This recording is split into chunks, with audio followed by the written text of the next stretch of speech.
ആർക്കും വിശ്വസിക്കാൻ കഴിയാത്ത സാഹചര്യങ്ങളാണ്.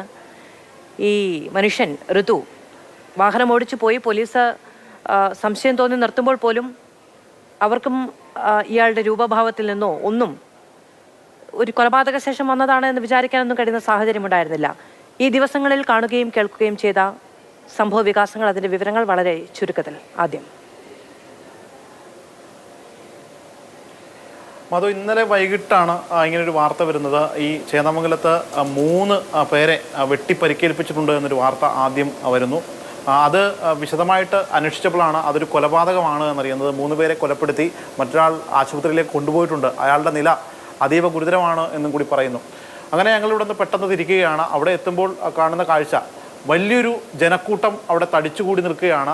കാരണം അവരെല്ലാം തന്നെ സ്തബ്ധരായിരിക്കുകയാണ്. ഇങ്ങനെ ഒരു സംഭവം, പ്രത്യേകിച്ച് ചേന്ദമംഗലം പോലെ ഒരു നാട്ടും പ്രദേശത്ത് ഇത്തരമൊരു സംഭവം കേട്ടുകേൾവി പോലുമില്ല.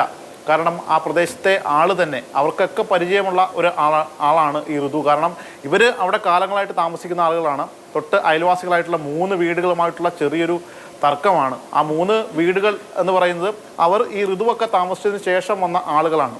അപ്പോൾ നിരന്തരമായിട്ട് ഈ ഋതു അല്ലെങ്കിൽ അവിടെ എത്തി ഇത്തരത്തിൽ ഈ അയൽക്കാരുമായിട്ട് വഴക്കുണ്ടാക്കുകയൊക്കെ പതിവാണെന്നാണ് ആ പ്രദേശവാസികളോട് ചോദിച്ചു കഴിഞ്ഞാൽ മനസ്സിലാക്കുന്നത്.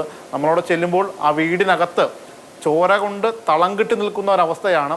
അവിടെ നിന്ന് ഒരു വീഡിയോ ദൃശ്യം കിട്ടിയിരുന്നു. ആ ദൃശ്യത്തിൽ നമുക്ക് കാണാം ആ ഹോളിനകത്ത് ഈ 3 പേരെയും കൊലപ്പെടുത്തിയിട്ടിരിക്കുന്നു. അതിനിടയിൽ കൂടി ജിതിൻ ജീവശ്വാസം കണ്ട് ആ നാട്ടുകാർ ഈ ചോരക്കറക്കിടയിലൂടെയാണ് ജിതിനെ അവിടെ നിന്ന് ഹോസ്പിറ്റലിലേക്ക് കൊണ്ടുപോകുന്നത്. അപ്പോഴും ആ തൊട്ടപ്പുറത്ത് ആ മൃതപ്രായനായിട്ടുള്ള അച്ഛൻ വേണു ജീവന് വേണ്ടി പെടയുകയാണ്. ആ ദൃശ്യങ്ങൾ നമുക്ക് അതിൽ നിന്ന് കാണാൻ കഴിഞ്ഞു. കാരണം അത്രയേറെ മൃഗീയമായ രീതിയിലായിരുന്നു ഈ ഒരു കൊലപാതകം നടത്തിയത്. കയ്യിലുണ്ടായിരുന്ന ഇരുമ്പ് ദണ്ട് ഉപയോഗിച്ച് ഇയാൾ വീടിനകത്തേക്ക് കയറി ആ വീടിൻ്റെ ഡോർ അടച്ച ശേഷമാണ് ഈ കൊലപാതകം അരങ്ങേറിയത്. ഇവരെ 3 പേരെയും ആ ദണ്ട് കൊണ്ട് അടിക്കുന്നു, ജിതിനെയും അടിക്കുന്നു. ഈ ജിതിൻ ഈ അടുത്തൊരു വാഹനാപകടം ഉണ്ടായി കാലിന് വയ്യാണ്ടിരിക്കുകയായിരുന്നു. അല്ലെങ്കിൽ ജിതിൻ നേരത്തെ തന്നെ വിദേശത്തേക്ക് പോകേണ്ടയാളാണ്, വിദേശത്ത് നിന്ന് വന്നയാളാണ് ജിതിൻ. ഈ ഭാര്യ വീട്ടിലേക്ക് വന്ന് അങ്ങനെ അവിടെ നിന്ന് റെസ്റ്റ് എടുക്കുന്ന സമയമാണ്, ഇവരെല്ലാവരും വീട്ടിലിരിക്കുന്ന വൈകുന്നേര സമയമാണ് ഈ സംഭവം നടക്കുന്നത്. ഈ സംഭവം നടന്ന ശേഷം ജിതിൻ്റെ ബൈക്കും എടുത്ത് ഈ ഋതു കടന്നു കളയുകയാണ്. ആ ബൈക്കും എടുത്ത് അവിടെ നിന്ന് പുറത്തേക്ക് ഇറങ്ങുന്നു. പുറത്തേക്ക് പോകുമ്പോൾ ആ സമീപത്ത് കുറച്ച് സ്ത്രീകൾ അവിടെ നിൽപ്പുണ്ടായിരുന്നു. അപ്പോൾ അവരോട് പറയുന്നുണ്ട്, അവർ അവിടെ പറയുകയും ചെയ്ത കാര്യമാണ്, ഞാൻ അവിടുത്തെ 4 പേരെ തീർത്തിട്ടുണ്ട്, നിങ്ങൾക്ക് ചെന്നാൽ കാണാമെന്ന് പറഞ്ഞ പോക്കിലങ്ങ് പോവുകയാണ്. അങ്ങനെ പോകുന്ന വഴിക്കാണ് ഈ ഹെൽമെറ്റും വെച്ചിട്ടില്ല ഒരാൾ സിഗരറ്റും വലിച്ചെന്ന രീതിയിൽ ഇങ്ങനെ പോകുന്നു. അങ്ങനെ പോലീസിന് കണ്ട അസ്വാഭാവികത തോന്നി പോലീസ് കൈ കാണിച്ച് നിർത്തുന്നു.